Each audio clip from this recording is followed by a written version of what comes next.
Welcome back to another episode of The Pursuit of Myself. We are at episode 13 and we are diving into something that we're going to break down, sort of the safety of how do you know when you're not feeling safe in your own life. So it is a really big episode because I think making a distinction between feeling safe in your life and not feeling safe in your life, we have grown so fast that we don't even know what our safety cues are anymore. It's kind of become just the normal. But first, as always, a little life update.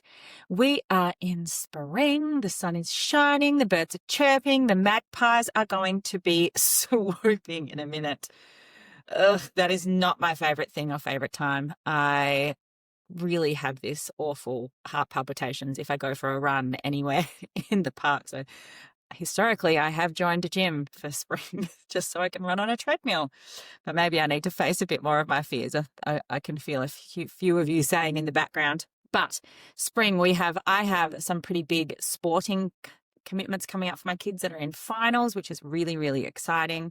And do you know actually what a few people have said to me about moving into spring? They said that there's this name for a depression. It's like a winter depression where you go and hibernate. And like, what is that? Like, what is this winter depression that people talk about?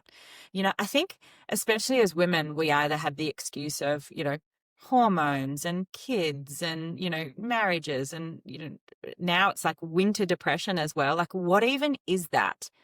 And I know we get to name things so that we can understand ourselves better. But this is not what this podcast is about. But I'm asking you to reflect. If that is you, if you resonate with a winter depression, which is, staying home and being sad in the winter and suddenly the sun's out and you feel better about yourself, et cetera, maybe it would be an opportunity to reflect on what actually happens in the winter that is so misaligned. Is it the fact that you have more space to be at home and you're not getting all the happy hormones and happy vitamin Ds or whatever it is, that you actually get highlighted to you the parts about your life that you don't like? Does the winter give you too much space for you to actually reflect? And maybe that's what you don't like about your life.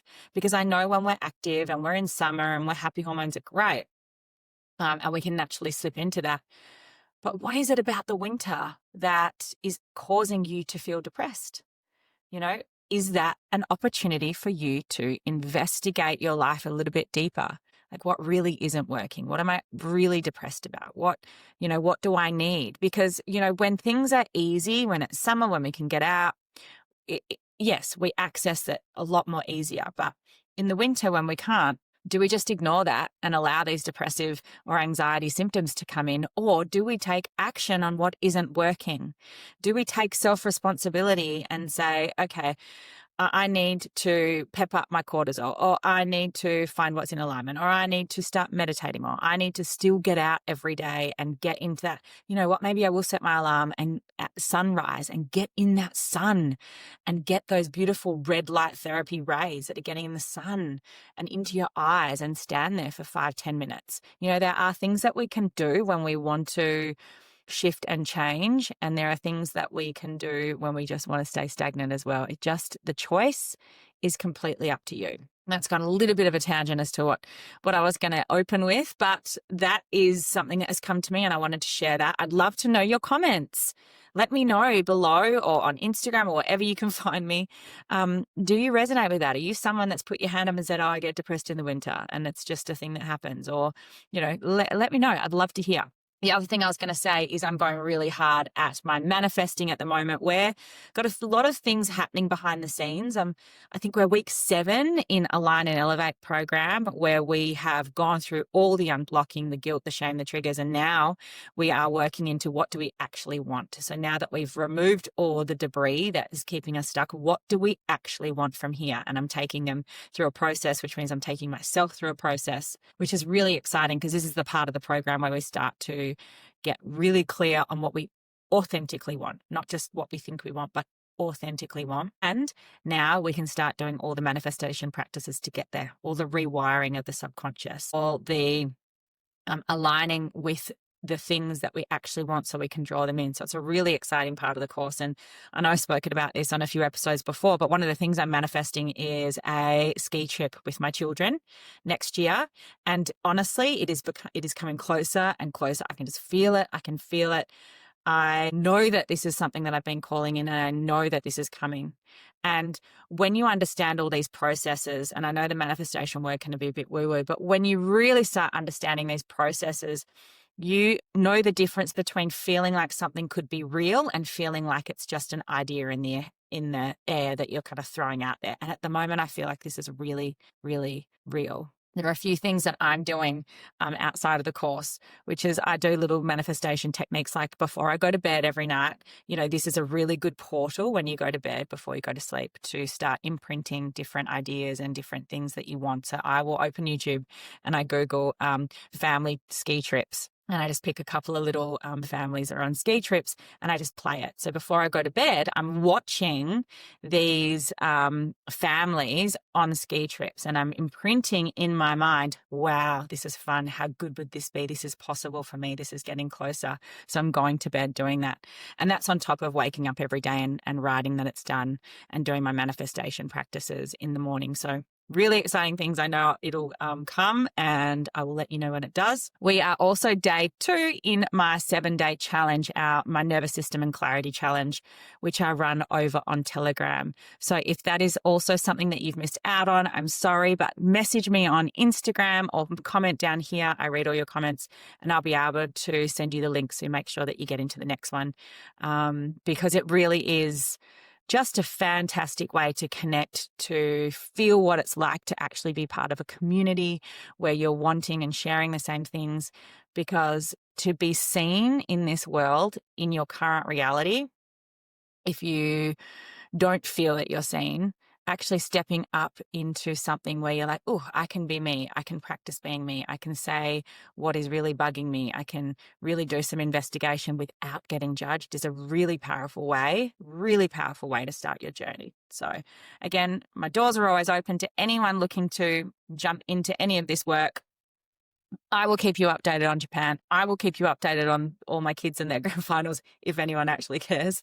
But yeah, it's really interesting actually. A little on that is managing the different emotions and expectations and anxieties that start happening as these kids get older, because everyone is at different stages of their life and different wants, needs, expectations, and different ways that they handle things. So really, really interesting. I'll keep you updated as that all goes on. But without further ado, let's get into this episode.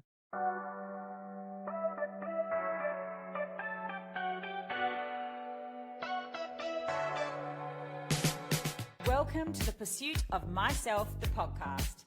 Here we take ownership of our healing. We rewrite the rules, we turn knowledge into wisdom, and we lead our lives with intention. I'm your host, Rain, and it's my mission to empower you to get back into the driver's seat of your life. I'm going to get really honest about something with you here, because most people that I work with, or most people that I know, don't actually know what it feels like to feel safe in their own lives. So imagine you've spent your entire life in survival mode, right? Overthinking, people pleasing, carrying guilt, keeping the peace, hiding that shame, not wanting to feel like someone's going to find you out. So much so that anxiety and restlessness just feel normal. So maybe you can relate to this. Maybe you're really busy, but it's not like this peaceful flow, kind of like busy, just get up, know what you've got to do. It's more like a restless, I have to keep it all together kind of busy. And if you do slow down, you almost feel worse. Like rest isn't safe. Like sitting on the couch isn't safe. Like meditating isn't safe. Like getting up and having 30 minutes to yourself isn't safe. And if that's you, hear me when I say, like, you are not the problem. You are not broken. You just haven't experienced what safety, real safety in your life feels like. Because when we feel like we're trying to outrun something, we're trying to hide from something, and it gets normal that is that survival mode. That is that fight or flight that we can work in every single day. And you can imagine if you've been doing that for years and years and years, you don't actually know what feeling safe to stop and feeling safe to assess your life and feeling safe to look at your finances and feeling safe to have some downtime and feeling safe to ask your husband that question. And you don't actually know what that feels like. So we just cover it up over and over again. And that is what I want to talk about today. So first, I think it's important to understand why women can avoid or don't feel safe in their life. And there are three big reasons why we remain feeling unsafe. Okay. One is safety was conditional. So if you found from the time you were young, safety often depended on how well you behaved, whether you were that good girl, how much you pleased others and everyone patted you on the back. So maybe for you, it looked like you had to play really small. If you had a family that was rather large or a lot of conflict going on, safety could mean that you had to play small and that you stayed small. Any way you experience safety being conditional on your behavior is something that you learned and that your body learned. So maybe it's like, if I make everyone else comfortable, I'll be safe. If I stay really quiet, I'll be safe. If I don't react and I don't make a big fuss, then I'll be safe. Or how about if I can read, like maybe dad gets really angry or maybe mum loses her temper very, very easily. So if I can make sure that I can read mum, then I'll be safe. She won't lose her temper. So all these safety being conditional are ways that we learned in childhood, and they made us learn how to survive, how to stay safe, how to belong. So what I want to say is it's actually not true safety. If you can relate to how you grew up needing to stay and needing to belong, how well you behaved, how much you could read other people's emotions and adjust yourself accordingly, that was not safety. It was actually survival mode. So your safety being conditional as a child is what you learnt. Now, as an adult, it's actually your survival mode. That's how you survive. So we take these ways that we learn safety and we bring them into our current reality, and that's how we show up. So that's how I'm saying that we are taken into survival mode with our safety. So the second thing I want you to know about that, though, is when it comes to the nervous system, because as I said before, the safety that was conditional, it doesn't stay in your mind. It gets learned by the body. The body is the one that reacts. So if you see your mum losing her temper and she immediately flies off the handle, it's your body that you will feel will tense up. It'll get anxious. It'll say, warning, warning, warning, threat, threat, threat. Right? And then that is the chemical reaction that happens inside your body that dictates your behavior, that dictates your fight or flight, that dictates whether you fawn, that dictates whether you people please or whether you shrink really small and be like, shh, stay quiet. We don't want mum to go off any louder. So that is the body's reaction, and your nervous system doesn't actually differentiate. So that is what I mean by the body and the nervous system are really connected. They don't differentiate from each other. So your body doesn't know the difference between a real threat and an old memory. Even when nothing is wrong now, your nervous system remembers what happened before. So it keeps you on that high alert, that anxious, that overgiving, that people pleasing, all in the name of keeping you safe. So how this can show up in families is you might know how your child reacts to something. Let's say you know that they fly off the handle when someone does X, Y, and Z. So you've gotten up in the morning and you start doing breakfast and you start doing, this is obviously my experience with something, and you start getting everyone ready, but you know that in memories, in times gone by, you have a son that is really not a morning person. Like you cannot look at him the wrong way without things flying off the handle. So your evidence is that in the mornings, that grumpy son, he's going to fly off the handle. So what happens is the nervous system, instead of taking everything on face value and just getting on with your morning and doing, maybe he's a little bit grumpy, maybe it takes 2, 3, 4 triggers for him to really like lose his shit. Your nervous system is like, he's going to lose his shit. So the moment you see something grumpy happens, your whole nervous system reacts like, oh my God, like I can't believe, and rah, rah, rah, which feels at that time like an overreaction, right? But what it is at the time is it's your body remembering and thinking, oh, I know exactly what's going to happen here.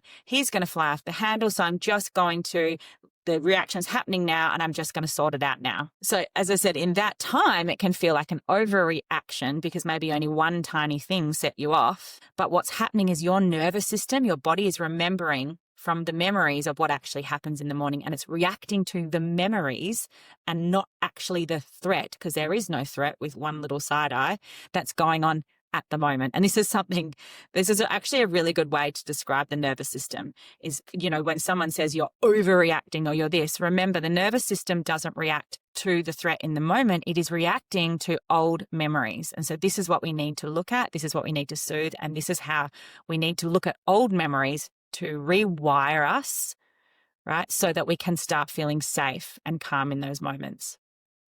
The nervous system does keep you on high alert, right? In this instance, it keeps you in anxiety going, oh my God, he's getting up. I know what's about to happen. Or it might keep you in overgiving. It's like, okay, my husband's home and he's always in a grumpy mood. So you're like, here's your beer and here's your snack. And you're like overgiving. You overgive to avoid the feeling of the nervous system reminding you of the explosion that could happen. Or the people pleasing, or I get a lot with my clients, it's like the fear of disappointing someone. So the nervous system, when we learned as young to feel safe, was to make sure that everyone was accounted for and everyone was looked after and comfortable. The nervous system says, okay, we need to people please, because the feeling of being unsafe is if I disappoint someone. So this is where the nervous system comes in. So every little thing that we do when it comes to feeling safe is masked by an old behavior that we learnt on how well we behaved, how happy people were around us, how much we weren't being seen, you see, and insert this, what feels right for you. But the nervous system, as I said, is all in the name of keeping you feeling safe. So on the outside, yes, you might feel safe. You might look like you're coping, you're smiling, you're helping, you're saying yes. You are there for everyone, but inside, what it is actually doing is it's bracing you for impact. It's bracing you from the feelings of being abandoned. It's bracing you from the feelings of disappointing someone or insert whatever actually comes up for you right now. But the important thing to know is that over time, that survival response actually becomes invisible. So you start to think, this is just who I am. I am the good girl. I am the people pleaser. I am the overgiver. I am the generous. So over time, it starts to become your personality. This is just who I am, but it's actually not. It is spawned from a trauma pattern that we learnt as children of how to belong and how to get love and how to survive. And when these trauma patterns happen over and over again, they become our personality. And keeping up with our personality, not our identity, our personality is just exhausting. Like it is emotionally exhausting. And anyone who's listening to, I know if you tap into this, you can look at how often you want to make everyone else happy, how often you feel good when you're told you're the good girl. But doing that all the time and abandoning who you are just to keep these feelings of safety is exhausting. This can extend for me, and I've done a lot of work over the last 10 years with nervous system reaction to money. So for me, my nervous system, something happened when I was younger, and it required my nervous system to brace for scarcity. So for me, every time a bill would come in, I could feel my chemical reaction in my body start to rise. Every time I didn't get paid, I could feel my nervous system start to rise. Every time that I didn't think I was working hard enough, even if I was burnt out 70 hours a week, 3 kids at home, my nervous system responded to the trauma of scarcity. So when we do this work, when you find out what your nervous system is responding to through some of this work, you get to start naming it. And you get to start doing the work to excavate what it was so that you can actually allow your nervous system, your body, to move into safety when it comes to that theme. Now, your theme might be conflict. Your theme might be money. Your theme might be wellness and eating, or maybe it's got something to do with food. Your theme of how you kept safe will be unique unto you. And this is what and I invite you to really investigate if you want to start breaking through some of these blocks, because this is the roadmap into manifesting and getting what you want. You cannot manifest and get what you want if you don't feel safe in where you are and what you have. So, times where I was like consistently mothering, marriage, business, I had to control everything to feel safe. Unease that I felt when I actually slowed down. It's like the rest didn't feel safe. The rest felt lazy. It felt weak. It felt like I wasn't doing enough, like I wasn't earning enough, like I didn't deserve, that I wasn't good enough. And that just kept my nervous system stuck in that fight or flight. And it wasn't until I learnt about these methods and learnt about the nervous system and was brave enough to actually go back and figure out where this all came from that I was actually able to start accepting and loving myself for where I was, and then rewiring myself to show up differently. Because the fact is, when you look at it, everyone's got different wiring. It's just the one that you subscribe to.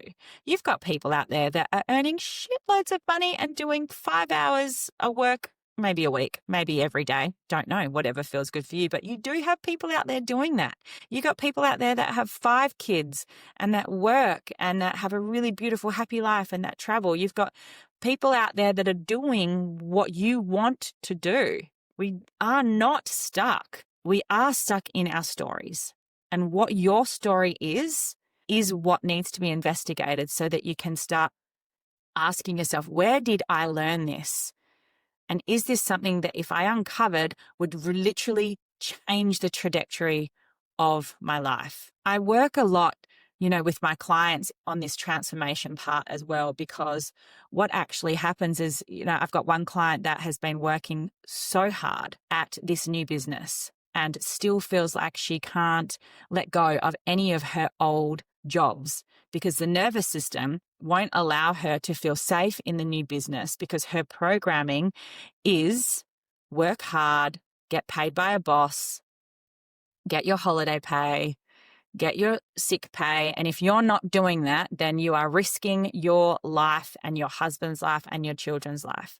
Now, why part of that story is actually, a good little parts to keeping you understanding responsibility and moving through life in the way that we are taught as humans. It is also a big story that is stopping her from stepping out into what her passion, her purpose, and her drive is.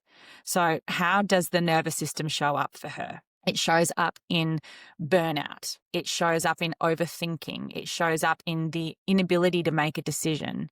It shows up as setting really flimsy boundaries and saying yes to stuff that she knows is not aligned and doesn't want, because it is the fear of making the wrong decision. It's the fear of not being supported by the new business, the fear of letting the family down that is making the decision. That's the survival mode. The fear is the survival mode. So we work really closely in how we actually step through that so that she can feel safe in the body, safe in her decisions, and safe in the fact that she has a calling that is bigger than her at the moment. And it's a really interesting one because, as I said, everyone is going to have a really different story. Everyone's going to have different wiring, different conditionings.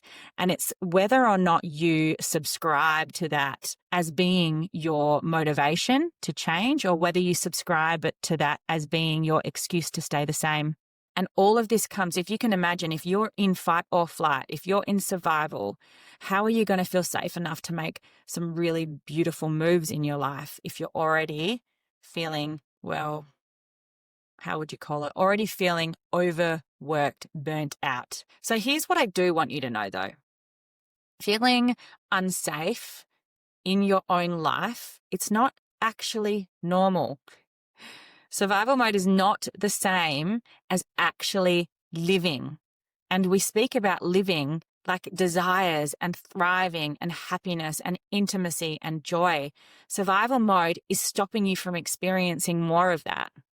And when you can understand your own patterns and understand your own wiring, then you get to decide, am I going to commit to staying the same, Or am I going to start understanding myself so I can actually bring in more of what I desire? So I can actually feel safe to explore what thriving could look like for me. But the good news here, and this is the work that we do, you can rewire your settings. It's like, one of those remote controls that has all the different buttons on it. And, when it's on that button, you do the same program. But when you flick the buttons at the back, it might start opening your friend's garage. The garage doors buttons? Okay, look, I'm digressing, but I know you know what I'm talking about. You can rewire this. You can switch on different buttons. You can teach your body and the remote control what it actually feels like to be safe, what it actually feels like to use different programming that is going to keep you feeling safe. And there's a way that you start. Here, stop. Okay, Rain. So how do we do this? How do we start creating space in our lives so that we can feel safe? So here are 7 practical steps to keep you shifting out of that survival mode and into safety. And I'm going to take you through these. If you've got a pen and a paper, definitely stop and write these down, or just start imagining them as I go through. If you want any more of information on these 7 steps, comment or come see me on Instagram. I've got lots of little worksheets that I send out to anyone wanting to dive in. So you just have to ask. This is actually one big thing about the stuff that I do. It's like you can take the horse to water, you can give the information, but if you want to turn this into wisdom that's going to change your life, you have to take the action and you have to ask. Okay. I digress. Okay, number 1, connect with your inner child. So the inner child is the part of you who learned very early on that love and safety had conditions. So be good. Don't rock the boat. Take care of everyone else. Be a good girl. Don't be seen. Children are to be seen and not heard, right?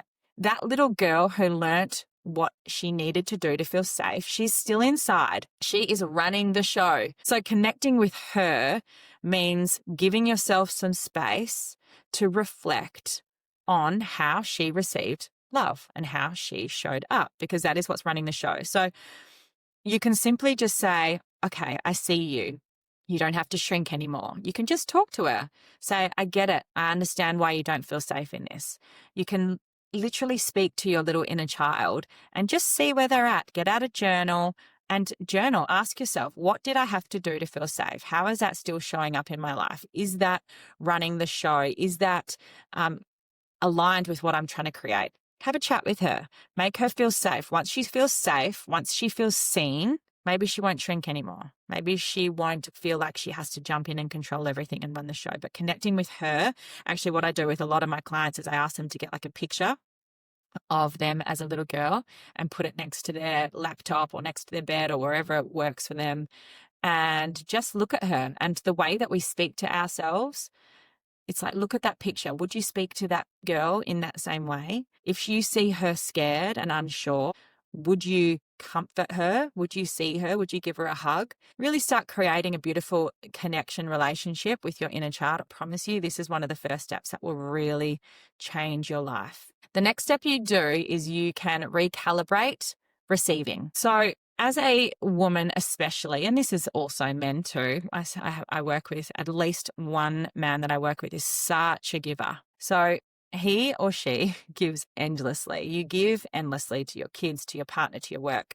But how much do you allow yourself to be received? So healing means noticing when you shut down to love and support or care. So you practicing opening back up to receiving is a really good way of feeling safe in your nervous system. It's like it is safe to be seen. It is safe to receive. If you're one of those people that can't accept a compliment, and someone says, oh, you look beautiful today. And you're like, oh, yeah, just, and do I think I thought I looked really tired. Or, if someone says, hey, can I drop your child home from school? You're like, oh, okay, that would be lovely. Or, hey, let's have whatever it is. Insert the last time that you accepted love, support, or care from someone. I know it feels like, It might not have a big thing to do with this, but it really, really does, especially if you're an endless giver. Being open to receiving is also think about as receiving the love from the universe, receiving the blessings from the universe. So recalibrate your receiving and make an effort to notice and allow people to support you. Okay, number 3, become the agent of your own authority. So there's something called fawning, and this will come possibly in a different podcast, but it's like fight, flight, or fawn. So fawning makes you outsource your choices to others. It's the good girl. It's the people pleaser. You don't make the choice in case someone else might be upset, or in case it's going to be like not the right one, or whatever it is. You fill in the blank for you. But when you start outsourcing your choices to others, we are giving away our power, which is, that's a big word or a big way to put it for this podcast. But when we start fawning and outsourcing our choices, we are not in authority of ourselves. So safety grows when you start saying, I'd rather be uncomfortable than not free. So this is where you get to start choosing for yourself, even when it's uncomfortable. So this is about starting to build the trust inside your system that it is safe, that if someone doesn't agree with you, that you're safe. If someone gets upset by a choice that you've made, you're safe. If someone gets upset because maybe you didn't make the coffee right, not if you're in a restaurant, make the coffee right. Kidding. You're safe. But fawning is when we outsource our choices to others. So safety will grow when you start bringing back sovereignty to yourself and being the authority of your own voice. Okay? So 4, building trust through self-forgiveness. This is a really big one that I see. So when you catch yourself people-pleasing, or when you catch yourself maybe doing something that you have felt uncomfortable about, it's like you made that decision, it was uncomfortable, but you went back to people-pleasing, you went back to fawning. Just understanding that it's a cycle and just understanding that you're trying and not spiraling into shame is how we start building trust. Instead, we say, I forgive you for behaving like that. I forgive you for trying to stay safe. I see why you made that decision. I see that it's uncomfortable for you. So this is how we build the self-trust. Because the forgiveness or the compassion that we get to hold for ourselves, it calms down the body and it teaches us that we are human and that mistakes are okay. They're not threats. We're not bad people for making mistakes. The bad person that keeps making the mistakes doesn't exist. We get to see ourselves with love and compassion and forgive at the times when we're human and maybe have, tripped over it a little bit and not been on the path that we said we're going to be on. Okay, so the next step is to develop some discernment. Not every voice in your head is yours. And I'm talking to all the overthinkers out there.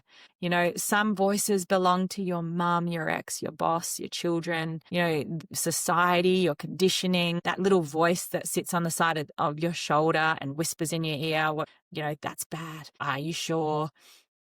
Fear, the worrywart next to you, but what if what they say, you're seeking approval, that little person that sits and chats, you need to develop some discernment. So healing means, is this my truth or is this someone else's expectation? So developing discernment is following your own voice. And this is how safety will grow. When we learn to follow our own cues, follow our voice, right? We get to start building up the evidence that we are safe. And we can trust ourselves, because trust is really important when it comes to safety. And this is how we're developing trust with ourselves so that we can feel safe in our body. So I have mentioned on this before, but practice receiving support. Let someone else carry you for once. Let someone else give you a compliment. Let someone else make you a cup of tea or buy you a coffee, or let someone else be there for you, because not only do you deserve it and have you earned it, but, allowing people to be there for you gives them that gift as well, gives them the gift of being there for someone else. So receiving safe support is one of the fastest ways to also show your body that it's okay to rest. It's okay to take a breather because things are going to be okay while you take that 5 minutes, while you receive a beautiful gift from someone else. So the last thing I'll say is number 7, and that's to embrace your power. So safety is not about shrinking to stay comfortable. Safety is not about second guessing and playing it small. Like, safety is about trusting yourself to handle situations, trusting yourself to handle your expansion. So power doesn't mean like loud and aggressive. It means finally allowing yourself to be seen, allowing yourself to be authentic, allowing yourself to embrace your power, allowing yourself to receive, allowing yourself to rest, like embracing yourself in all the beautiful aspects that you are is how you start learning what safety feels like in the body, right? Being able to allow yourself all these things and knowing that you're still safe is how you start to build trust and safety in the body. But you can't do this if you don't take action. And you can't do this if you don't make the decision to go, what is my patterning? Am I the people pleaser? Am I the good girl? Like, what coping mechanisms did I bring on for myself so that I could survive and belong and feel love? And what is not working for me anymore?